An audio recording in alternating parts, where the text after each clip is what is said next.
ಏನ್ ಮರಿ ಬರ್ತಡೆ ಅಂತೆ ಏನೋ ಗೊತ್ತಿಲ್ಲಪ್ಪ, ಜನ ಹಂಗ ಹೇಳ್ತಾರೆ. ಜನ ಹಂಗ ಹೇಳ್ತಾರ? ಹಾ, ಹೋಗ್ ಜನರು. ಲಾ ಮಚ್ಚ, ನಿಂಗೆ ಏನ್ ಅನ್ಸುತ್ತೆ? ನಾವ್ ಮಿಡಲ್ ಈಸ್ಟ್ ಇಂದ ಪೆಟ್ರೋಲ್ ತಗೊಂಡ್ರೆ ಚೆನ್ನಾಗಿರ್ತಾ ಇಲ್ಲ ರಷ್ಯಾ ಇಂದ ಪೆಟ್ರೋಲ್ ತಗೊಂಡ್ರೆ ಚೆನ್ನಾಗಿರ್ತಾ? ಪೆಟ್ರೋಲ್ ಪಂಪ್ ಎದುರುಗಡೆ ಇರೋ ಬಾರಲ್ಲಿ ಕೆಳಗಡೆ ಬಿದ್ದಿರೋ 1 ಲೀಟರ್ ವಾಟರ್ ಬಾಟಲ್ ಎತ್ಕೊಂಡು 30 ರೂಪಾಯಿ ಪೆಟ್ರೋಲ್ ತುಂಬಿಸ್ಕೊಂಡು ಹೋಗೋದು ನೀನು. ನೀನೇನ್ ಸಿಕ್ಕಿದಲ್ಲ? ಎಲ್ಲಾ ಕಡೆ ವಾರ ಆಗ್ತಾ ಇದೆ. ಸ್ಟಾಕ್ ಮಾರ್ಕೆಟ್ ಎಲ್ಲ ಬಿದೋಡಿರುತ್ತಲ್ಲ. 50 ರೂಪಾಯಿ ಕೇಳಿದ್ರೆ 5 ರೂಪಾಯಿ ಬಡ್ಡಿ ಕೇಳೋ ಬೋಳಿ ನೀನು. ಏನ ಕೇಳಿದ್ರೆ ಸಂಬಂಧ ಇಲ್ದಿರದೆಲ್ಲ ಹೇಳ್ತಿಯಲ್ಲ. ಹಂಗೇನೆ ನಿಂಗೂ ಸ್ಟಾಕ್ ಮಾರ್ಕೆಟ್ಗೂ ಸಂಬಂಧನೇ ಇಲ್ಲ, ಯಾಕೆ ಮಾತಾಡ್ತೀಯ?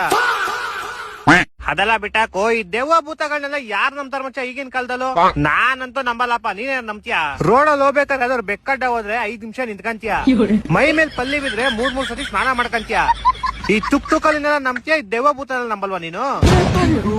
ಯಾವ್ದಾದ್ರು ಬಿಸ್ನೆಸ್ ಮಾಡ್ಬೇಕ್ಲೆ, ಹಿಂಗ್ ಸುಮ್ನೆ ಕೂತ್ಕೊಂಡ್ರೆ ಆಗಲ್ಲ ಮಚ್ಚ. ನೀನ್ ಯಾವ್ದೇ ಬಿಸ್ನೆಸ್ ಮಾಡ್ಬೇಕು ಅಂತ ಇದ್ರೆ ಅದೇ ಬಿಸ್ನೆಸ್ ಅಲ್ಲಿ 1 ವರ್ಷ ಅವ್ರ ಕೆಳಗಡೆ ಕೆಲಸ ಮಾಡ್ಬೇಕು ನೀನು. ನಿನ್ ಹತ್ರ ಯಾವ್ದಾರು ಐಡಿಯಾ ಇದ್ರೆ ಕೊಡು, ಇಲ್ಲ ಬ್ಯಾಗ್ ಮುಚ್ಕೊಂಡಿರು. ಹಿಂಗೆಲ್ಲ ಸುಮ್ನೆ ರೀಲ್ಸ್ ಮಾಡ್ಕೊಂಬಂದ್ ತಲ್ದಂಗ್ ಮಾಡ್ ನಮ್ಗೆ.